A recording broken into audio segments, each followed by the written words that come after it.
जीवन में जिंदगी को पार करना डिफिकल्ट कैसा है, मैं तुम्हारी समस्याओं को समझता हूँ। इसलिए मैं तुम्हें ये नहीं कहूंगा कि चल बेटा तुम भी ले चल मेरे साथ, ऐसा मैं तुम्हें नहीं कहूंगा। मैं तुम्हें कहूंगा तुम जाओ वहां, मैं खुद आऊंगा जहां तुम बैठे हो, मैं तुम्हें साथ ना करवाऊंगा। 4 साल बाद भी याद आई तो तुम्हारी याद आई, पहलगाम जा सकता हूँ, मेरा क्या पहलगाम है, वहां की गोलियां चलेंगी तो भगवान जी जो गोली मेरे नाम में लिखी है वही गोली मेरे लगेगी। 1000 गोलियां चलेगी तो कोई मेरे तो लगेगी नहीं। जिस गोली पर नाम रसीमाली खुदा हुआ है वही गोली मेरे सीने में लगेगी, वही मरूंगा। उससे पहले मर ही नहीं सकता, चाहे मैं पहलगाम चला जाऊं, चाहे श्रीनगर चला जाऊं, चाहे मन्ना चला जाऊं। ये उस बात की चिंता तो है ही नहीं कि मृत्यु को बीच में आकर के मुझे कोई तकलीफ देगी। और कई बार आई भी है बीच में मृत्यु, तो आई है, पास में बैठी है, गप्पे मारी है, 5-7 मिनट बातचीत की है, फिर चली गई है। कोई मेरा बिगाड़ा नहीं है, आई मिलने जरूर आई, सुबह करके आई कि चलो अपन साथ चले। नहीं भाई अभी कहाँ चलेंगे, बाद में तू तो जा, मैं बाद में आऊंगा थोड़ी देर, अभी काम थोड़ा बहुत है, हिमाचल में जाना है, मनाली में शिविर करना है, बहुत काम है। हर बार ऐसा कोई झंझट, ऐसी समस्या, क्योंकि दिल्ली में तो चाकू, छुरे, तलवार, तनाव, लड़ाई झगड़े, मारपीट, पंजाब में, इसमें दिल्ली के हरियाणा में और गंगानगर में, राजस्थान में भी सब जगह ऐसा ही हुआ है। एक आंत मिला नहीं, जेब काटी नहीं, चक्कू कराए नहीं, किडनैप हुआ नहीं। इस बात की चिंता मैं करता ही नहीं। मैं संन्यास जीवन में चिंता नहीं की तो ग्रस्त जीवन में भी चिंता नहीं है। मेरे ऊपर कोई लाइबिलिटी, जिम्मेवारियां है भी नहीं। पत्नी अपने घर में अपने खाएगी कमाएगी, रोटियां खाने के लिए इसके है, बेटे अपने आप बड़े कमाए खाएंगे, नहीं कमाए खाएंगे तो ये जाने इनके काम जाने। अपन तो निश्चिंत है कि अपने शिष्य हैं, अपन है। इसलिए मुझे न कश्मीर की चिंता है, न कहीं जाने की चिंता है, न कहीं आने की चिंता है। मौत की चिंता तो है ही नहीं, भूखे मरने की चिंता है नहीं। क्यों, तुम्हारे 300 लोग बैठे हो, 360 दिन होते हैं, 360 तुम हो, किसी घर में आएंगे, रोटी तुम खिला दोगे, धोती पहना दोगे, कुर्ता पहना दोगे, इसके अलावा मुझे कोई जरूरत है नहीं। कुछ सोने के गहने मुझे पहनने हैं नहीं। तुमसे प्यार है, तुमसे अटैचमेंट है, और अटैचमेंट तब बनेगा जब तुम मेरे पास आओगे। मैं तुम्हारे पास आऊंगा, उससे अटैचमेंट नहीं बनेगा। तुम जब स्वयं हरिद्वार जाओगे, गोमुख जाओगे, तो उसमें स्नान करके आनंद ले पाओगे। तुमको हम तो नहीं जा सकते, गंगा जी खुद मेरे पास आ जाए। अब गंगा जी तुम्हारे पास आ रहे, तुम स्नान भी नहीं कर सको तो उसका तो कोई दोष नहीं। गुरु जी खुद तुम्हारे पास आ भी गए, अब तुम्हारा कुछ मुझसे नाता जुड़ा ही नहीं। तुम गुरुदेव की जय, गुरुदेव की जय 3 बार बोल गए, मैं कहता हूँ अच्छा तुम बहुत अच्छे हो भैया, तुम बहुत बड़े आदमी हो, तुम अपने घर, 3 दिन बाद मैं अपने घर, बस खत्म। इससे काम तुम्हारा मेरा नहीं चलेगा, इसलिए मैं नहीं आया हूं। मैं आया हूं कि तुम्हारी समस्याएं इस मिटे साधनों के माध्यम से, दीक्षाओं के माध्यम से। 2 तरीके से समस्याएं मिटाने के लिए श्लोक जो बोला है, उस श्लोक के 2 अर्थ हैं। उस श्लोक में एक तो अर्थ यह है कि व्यक्ति स्वयं साधना करे, मंत्र जाप करे। कोई मंत्र जाप 5,000 है, कोई 1.25 लाख है, कोई 5 लाख है। और मैं तुम्हें कहूंगी बेटा ये 5 लाख मंत्र जाप कर, और तुम 5 लाख मंत्र जाप 1 साल में पूरा नहीं कर सकते। नौकरी करोगे, रात को थक जाओगे, सोओगे, सोए उठोगे, झंझटबाजी, फिर पत्नी थोड़ी झंझटबाजी करेगी, तुम आज कुछ काम किया नहीं, तुम कैसा है, बेकार आदमी है, तुम थोड़ी उनकी सुनोगे, तुम थोड़ा बोलोगे, फिर अपने ऑफिस चले जाओगे, बस हो गया। ये आधा घंटा तुम्हें मिलेगा, 5 लाख मंत्र जाप तुम कर नहीं सकते। इसलिए अब मेरा ये शास्त्र में जो कहना है, अब आज के गृहस्थों के ऊपर लागू नहीं होता, क्योंकि इतना समय नहीं है। और समय है तो दूसरी झंझट बहुत है, बहुत तनाव बहुत है, पड़ोसियों की लड़ाई झगड़े, रोटी कमाने की चिंता है, आसपास की चिंता है, और समस्याएं हैं। इसलिए सीधा साधा ये रास्ता है कि यदि आप खुद रोटी नहीं बना सके तो बना बनाया खाना तुम्हारे सामने परोस दें कि ले भाई तुम खा, मुंह में डाल दे तुम्हारे। अब तो चबा के मुंह में तो तुम्हें उतारना पड़ेगा कि गुरु जी आप मुंह में खा के चबा लीजिए, पेट में उतार दीजिए, बस हमारा पेट भर जाए, वो नहीं हो पाएगा। मैं रोटी बना दूंगा, पकवान बना दूंगा, खाना बना दूंगा, थाली परोस दूंगा, कौर तोड़ करके तुम्हारे मुंह में डाल दूंगा, और तुम्हें कहूंगा भाई आप तुम चबा के मुंह में उतार। इतना काम थोड़ा सा करना पड़ेगा। इतना थोड़े से काम करने को दीक्षा कहते हैं। अब दीक्षा इतने तो करना ही पड़ेगा, बाकी सारी तुम्हारी तपस्या है, 1.25 लाख या 5 लाख, वो मंत्र जाप मैं कर लूंगा तुम्हारी, और अपनी साधना के जो अंश है वो तुम्हें प्रदान कर दूंगा। जिससे तुम्हारे जीवन में जो तनाव है, तकलीफ है, समस्याएं हैं, और तुम्हारे जीवन की यहाँ पर 3-4 समस्याएं हैं, ये मुझे मालूम है। एक धन की समस्या है तुम्हारी मेन, दूसरी बीमारी की समस्या है। यहाँ पर 100 में से 99% बीमार आदमी है। किसी को पेट की बीमारी, किसी को सीने की बीमारी है, कोई न कोई बीमारी जरूर है। ऐसा कोई व्यक्ति मिला नहीं गुरुजी मुझे बीमार है, पेट की बीमारी तो है ही। और तीसरी तुम्हारे तांत्रिक प्रयोग की बीमारी है, यहाँ तंत्र बहुत है, किसी को टोना टोटका कर देना, ऐसा कर देना। ये 3 तरह की समस्या यहाँ पर ज्यादा है। और इन सारी समस्याओं से छुटकारा पाएंगे तब जीवन में उन्नति कर पाएंगे। तुम बीमार हो तब भी सफलता नहीं मिल सकती, तुम गरीब हो तभी सफलता नहीं मिल सकती, तुम्हारे ऊपर टोना टोटका किया हुआ है तभी तुम्हें सफलता नहीं मिल सकती। तो तुम्हारे ऊपर अगर किसी ने किया है, किसी दुष्ट आदमी ने, किसी दुष्ट तांत्रिक ने, क्योंकि चक्कू मारने के लिए कोई बहुत बड़ी विद्या सीखने की जरूरत नहीं। चक्कू तो अनाड़ी आदमी चक्कू मार देगा। उस चक्कू मारने के बाद में उसको हिलप करना, उसको ठीक करना, टांके लगाना, वो अच्छे डॉक्टर की जरूरत है। तो तांत्रिक प्रयोग तो कोई टुच्चा भी, एक घटिया आदमी भी कर देगा थोड़ा बहुत सीख करके। मगर उस तांत्रिक प्रयोग को दूर करना बहुत अच्छे गुरु की जरूरत है। वो तांत्रिक प्रयोग दूर कर सकता है। और दूर करे और वापस नहीं हो, करे वापस वैसे वैसे हो जाए, उससे भी कोई फायदा नहीं। और तुम जो भी नौकरी कर रहे हो, व्यापार कर रहे हो, उसमें तुम्हारी अनुकूलता हो, सफलता मिले और निरंतर उन्नति हो। और तुम अगर बीमार हो, चाहे किसी प्रकार की बीमारी हो, चाहे पेट की बीमारी हो, चाहे घर में पत्नी की बीमारी हो, वो लड़ाई झगड़ा करती हुई पूरी पक्की बीमारी है तुम्हारी, वो घर में बराबर बनी रहती है। वो माँ काली रूप, यहाँ तो माँ काली रूप भी है तुम्हारे यहाँ, तो माँ लक्ष्मी रूप भी है, माँ सरस्वती रूप भी है। अब जिस रूप में भी है वो समस्या भी घर में नहीं रहे। इन तीनों तरह की समस्याओं के लिए 2 तरीके हैं। एक तो साधना करना, वो भी तुम्हें सिखाऊंगा।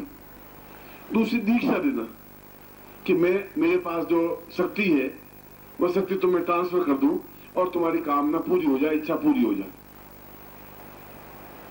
इस उद्देश्य के लेकर के ही तुम्हारे बीच में आने की मेरी इच्छा हुई है। ये बाकी पत्थर है, पहाड़ है, और वहां पर वो छाग है, भेड़ों के दूध है, और इसके अलावा वहां कुछ मिलता नहीं है। अब तो थोड़ी बहुत और मिलिट्री की तरफ से व्यवस्था होगी, उस समय को था ही नहीं। वो ग्रामीण आदमी मेरी बात समझते नहीं थे, मैं उनकी बात समझता नहीं था। मैं उनको इशारा करता, वो मेरी इशारे से समझते, बस चलता, गाड़ी चलती रहती, आगे चलता रहता था। वो जीवन भी बिताया है और वो जीवन भी बड़ा आनंददायक था। ये जीवन भी बड़ा आनंददायक है। इसलिए यहाँ आने के पीछे केवल उद्देश्य, केवल लक्ष्य, मेरा चिंतन तुम्हारी समस्याओं को सुलझाना, एक पहला लक्ष्य। क्योंकि तुम मेरे शिष्य हो। शिष्य हो, धूप में तुम बैठे हुए हो, और शिष्य नहीं होते तुम धूप में क्यों बैठे? मतलब घूमते रहते, मनाली में घूमते। इतना प्यार है तुमने, एक अटैचमेंट है, तुम्हें एक भावना है कि ये मेरे गुरुजी हैं, तुम्हें चिंतन है कि मैं गुरुजी के पांव पकड़ूंगा तो मेरी समस्याएं सुलझेंगी। अगर वो पैर दूर हटाएंगे तभी मैं पैर में लिपटूंगा, उन चरणों को छोड़ूंगा नहीं मैं। कहां तक वो गुस्से में रहेंगे, कहां तक क्रूर रहेंगे, कहां तक अत्याचार रहेंगे? ऐसा अत्याचार तो है नहीं। वो कभी न कभी उनको दया आएगी, कभी न कभी फंसी जाएंगी और मेरी समस्या दूर होगी। एक रास्ता, ये समर्पण का रास्ता।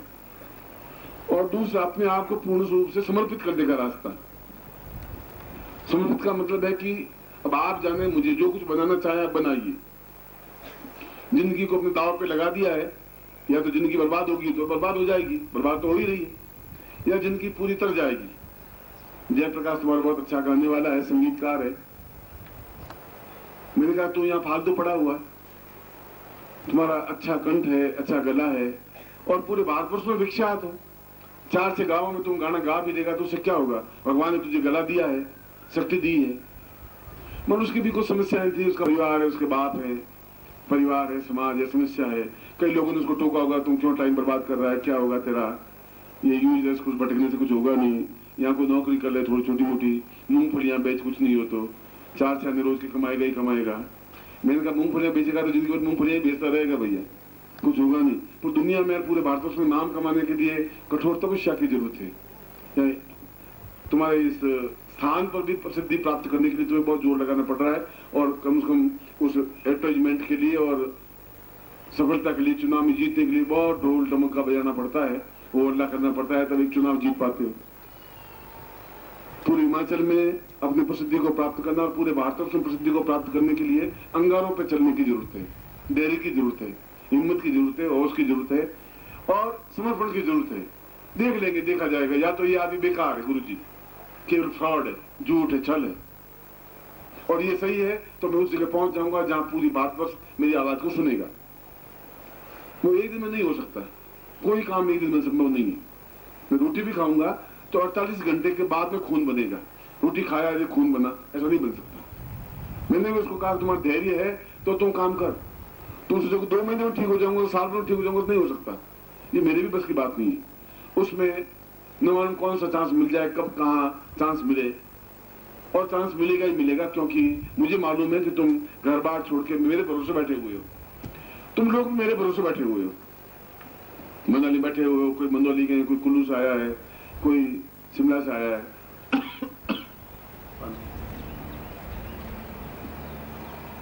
और केवल इस उद्देश्य से आए हैं कि जब गुरुदेव आए हैं तो हमारी ड्यूटी हम जाएं, और ड्यूटी नहीं है, एक प्रेम है, अटैचमेंट है।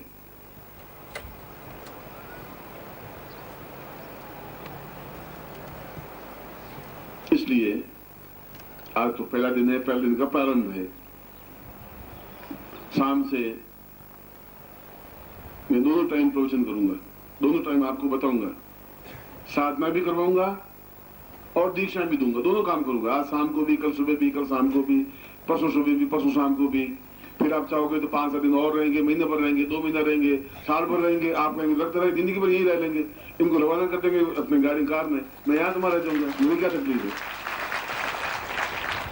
आपने तो पूरा इंश्योरेंस किया हुआ है, बस न कोई चिंता है, न कोई फिक्र है, न कोई घर में कोई पूछने वाला है, न कोई गालियां देने वाला है।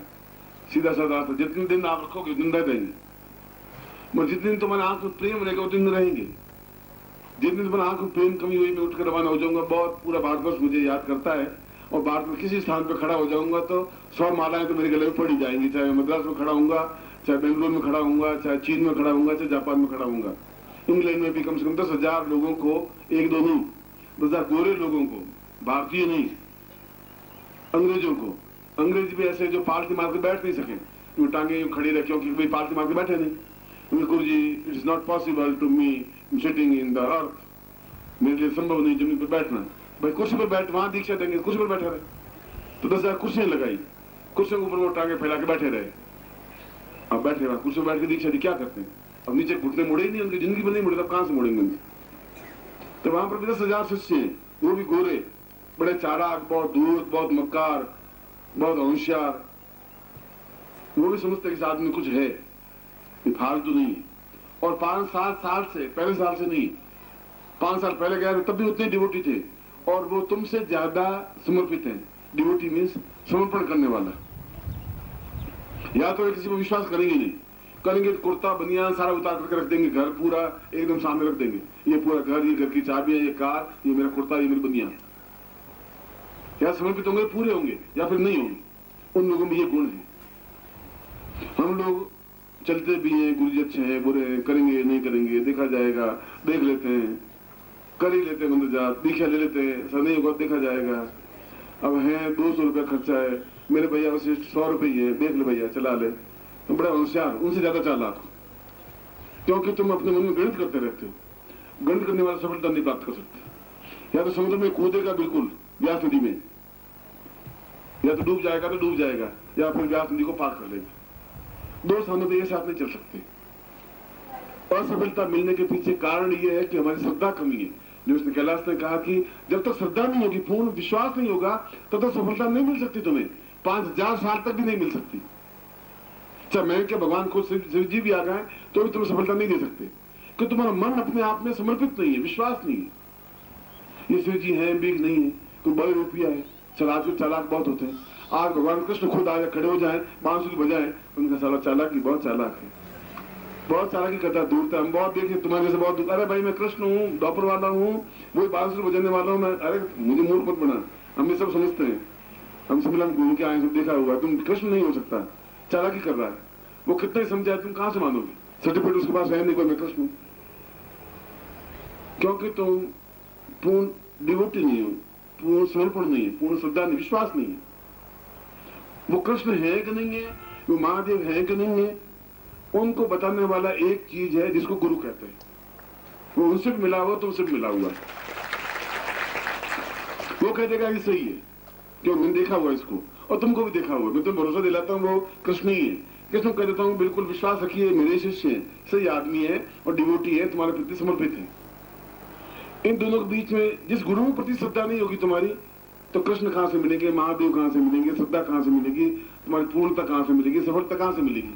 जड़ को काट दोगे तो हरा भरा पेड़ कहाँ से प्राप्त होगा?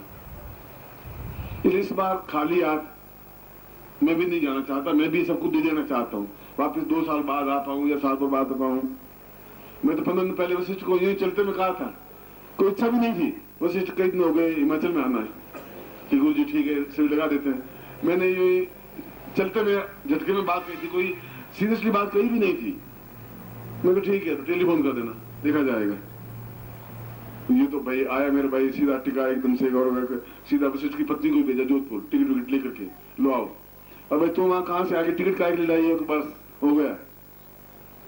अब उसके बाद तो कोई मेरे पर चारा था ही नहीं।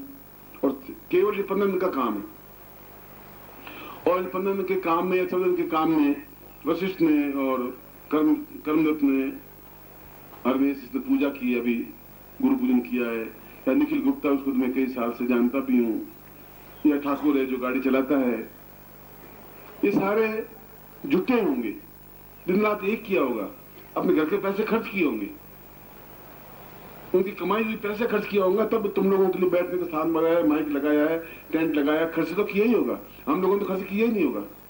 उन लोगों के प्रति तो हमारे थैंकफुल होना चाहिए, हमें होना पड़ेगा। लेकिन आज इतने साल से जोधपुर आता है, कई बार उसके मन में प्लस माइनस आता है, फिर भी आता है तो पति पत्नी दोनों चरणों में झुक जाते हैं, जो जेब में होता है डाल देते हैं। गुरु जी बस कभी कभी मेरे मन में खराब अन्न पेट में जाता है तो प्लस माइनस आता है, मैं आपको छोड़ नहीं सकता। कर्म इतने साल से, आज 20 साल से मैं छोड़ नहीं पाया है, नौकरी करता है, फिर भी जॉइंट टाइम मिलता है, दिल्ली आता है, जोधपुर आता है, एक दिन रहता है, वापिस शाम को चला जाता है। सद्गुरुदेव डॉक्टर नारायण दत्त श्रीमाली जी के दुर्लभ वीडियोस, पुस्तक, पत्रिका एवं साधना की निःशुल्क दीक्षा प्राप्त करने के लिए नीचे लिखे हुए नंबर पर विरल पटेल जी को व्हाट्सएप पे अपना नाम और अपने शहर का नाम लिखकर भेजें। धन्यवाद।